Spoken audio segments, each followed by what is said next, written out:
HarryPeen. Will it pen? Yes, it will. Penitentiary, 20 to 40 years. Not penetrate, but, well, actually, maybe, depending on how you carry yourself in there.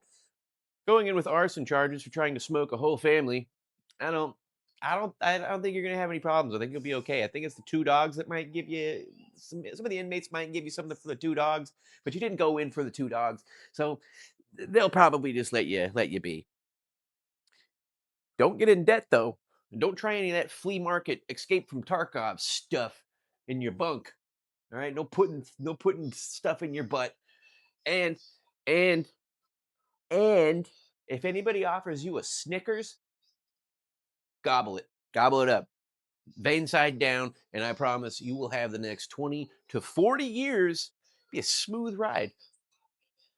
These you don't even have to buy one of these. You can just hang on to it when you're walking around in there.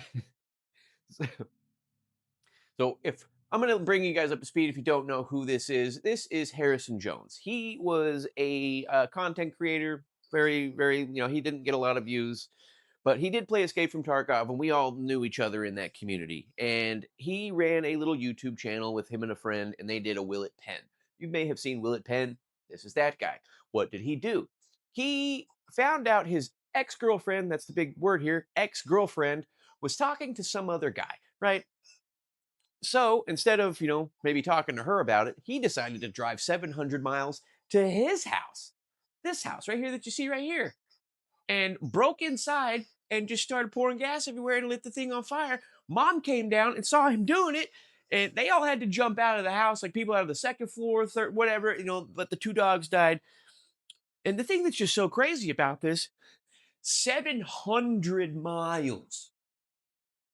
700 miles. That's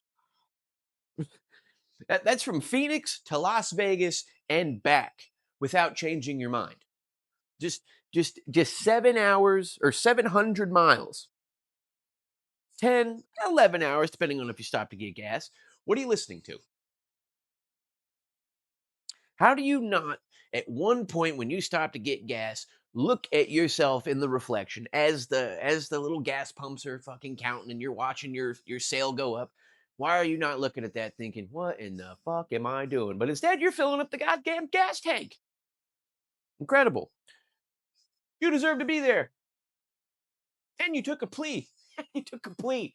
Were you tired of sitting in jail? They told you, hey, the penitentiary's better. The prison's better. The prison's better than county. Prison's better than county. It is. I get it. But 20 to 40 years, you didn't even try to fight it. I guess you didn't have any money because everybody was real mad at you for burning down a fucking house with 6 people in it. Here's the moral of the story. If you have an ex-girlfriend or your girlfriend or whatever, if she starts talking to another man, he the other man isn't the problem. Unless that guy knows about you and then he sets it all up. But I mean, there's asterisks to the whole thing. If they don't know, they're not the problem. And I'm not saying that he should have burnt down her house. That's not what I'm saying. I'm not saying he should have burned down her house. I'm saying he could have just gave her a little ring a ding. And see you later.